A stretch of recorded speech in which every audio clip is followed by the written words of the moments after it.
Brennan. Mr. Speaker, it's been a good debate, although bizarrely one in which we haven't been graced by the presence of the government minister responsible for teaching. Why is the schools minister not here? Yes, where is he? Is it an authorised or an unauthorised absence? Will he be fined, like many parents around the country have been fined for playing truant? We know that the schools minister is deeply conflicted about whether or not teachers in taxpayer-funded schools should be qualified. Last time we discussed this, I likened him to Odo the shapeshifter from Star Trek Deep Space Nine, but now, having dissolved back into his bucket, Mr. Speaker, he seems to have re-emerged as the Invisible Man.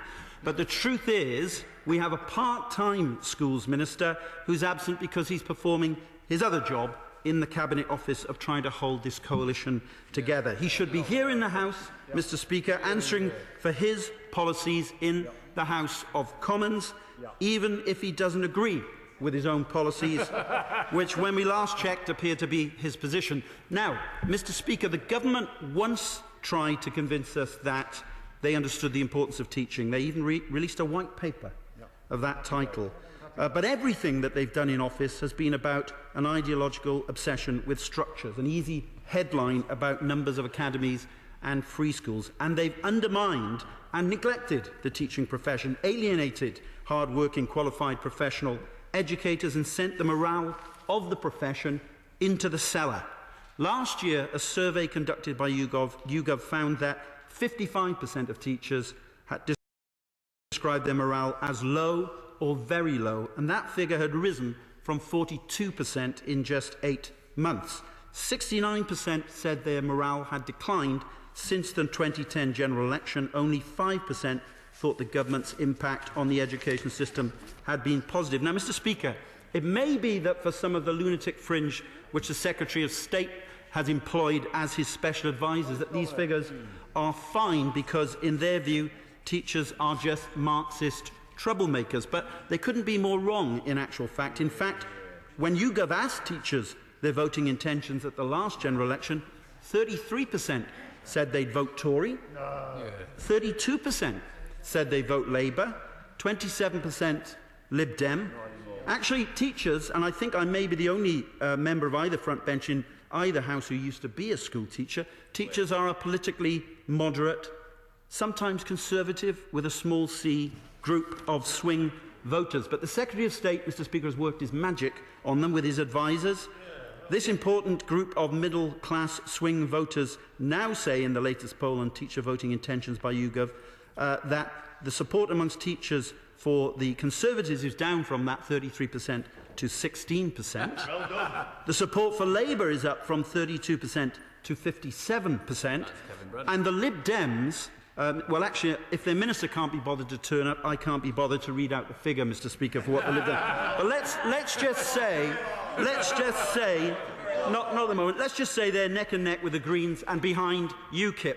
Mr. Speaker, teacher morale matters. Teachers' professional status matters. The OECD have said in their PISA reports, schools and countries with high teacher morale, and I quote, tend to achieve better results. Teacher morale matters, not just politically, but more importantly for the education of our country's children. So why doesn't the Secretary of State understand that by undermining the profession with his anyone can teach dogma, he's undermining standards in exactly the same way as we've seen in Sweden? We all remember his infatuation with the Swedish model.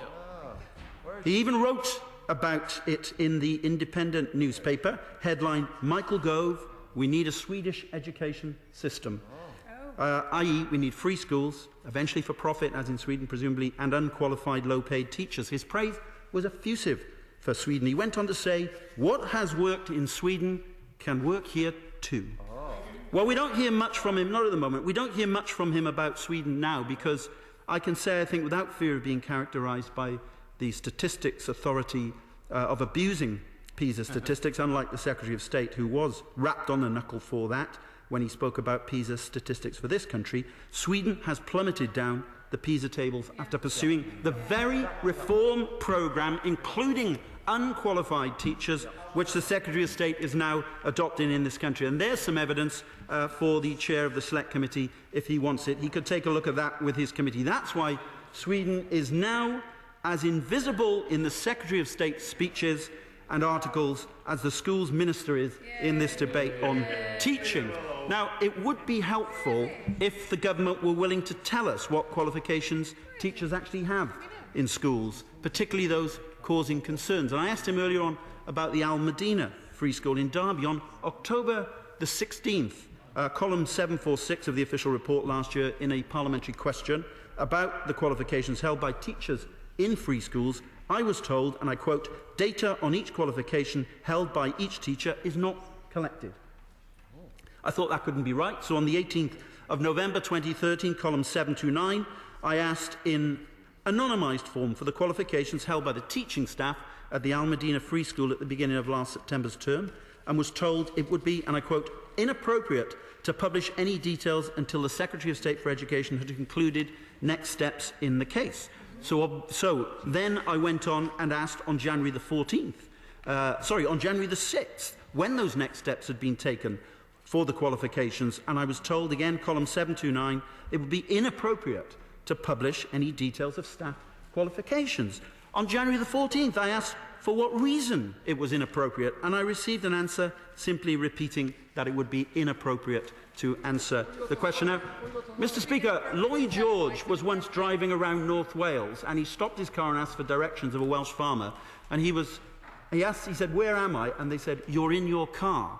That is exactly the method that's used by the Department for Education to answer parliamentary questions. The answers are short, accurate, and tell you absolutely nothing you didn't know already. Now, he said today that he's going to release that information, and I know as a man of his word he will, and I look forward to receiving it tomorrow. Now, YouGov, by the way, the YouGov poll, by the way, showed that 89% of parents do not want their child attending a school where teachers do not have professional teaching qualifications. And before he goes on again about unqualified teachers in the private sector, he might want to reflect on the fact that the latest report from Ofsted shows that in the selective fee-paying sector, 13% of those schools were judged inadequate in the most recent Ofsted findings. So, Mr. Speaker, as our motion says, no school system can surpass the quality of its teachers. Now, I will briefly, before winding up, deal with the issue of the South Leeds Academy, because the Secretary of State has kindly passed over the letter he received yesterday, which he presumably solicited ahead of this debate, in which the South Leeds Academy say that accept that they placed the advert which my honourable friend has referred to, but say that it was placed in error by a new and inexperienced clerical assistant. We accept their explanation, of course. Well, inexperienced, it says here. But what it also says in that letter, which the Secretary of State didn't highlight, is that the Academy Trust involved say SPTA, that's the Schools Partnership Trust Academies, always seeks to employ teachers with qualified teacher status. So they agree with us, not with the Secretary of State. You should be employing teachers with qualified teacher status.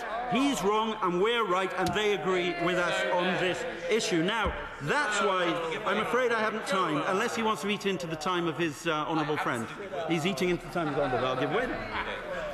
Will he now withdraw the allegation made about the South Leeds Academy by his honourable friend? I think everything that my honourable friend said was entirely accurate and has been confirmed by the letter. Although, as I said, we completely accept the explanation given in the letter. Everything my honourable friend we accept, and he should accept that his support for unqualified teachers in taxpayer-funded schools is not supported by the Schools Partnership Trust Academies, and the reason is because it is wrong. Now, Mr. Speaker, given that the Secretary of State's given me some extra time, I'll conclude my speech. As our motion says, no school system can surpass the quality of its teachers. That's why we need quality professionals in our classrooms. That's why we need better continuing professional development with revalidation, as my honourable friend has said, to allow teachers to excel in their vocation. Because for anyone who's watched programmes like Educating Yorkshire or Tough Young Teachers, or who's taught at any time in a school, will know teaching is a vocation, which is why, despite the undermining of the teaching profession by the man who ought to be its greatest champion and advocate, the Education Secretary, teachers continue to put in hours long beyond their contractual obligations to help educate our children and build the future of this country. But they can't do that forever without support and whilst being undermined. That's why we should strengthen, not weaken, their professional status, care about the time bomb of low morale, which this Secretary of State has armed, and that's why we should pass this motion, and why teachers and parents want a new direction and new leadership in education.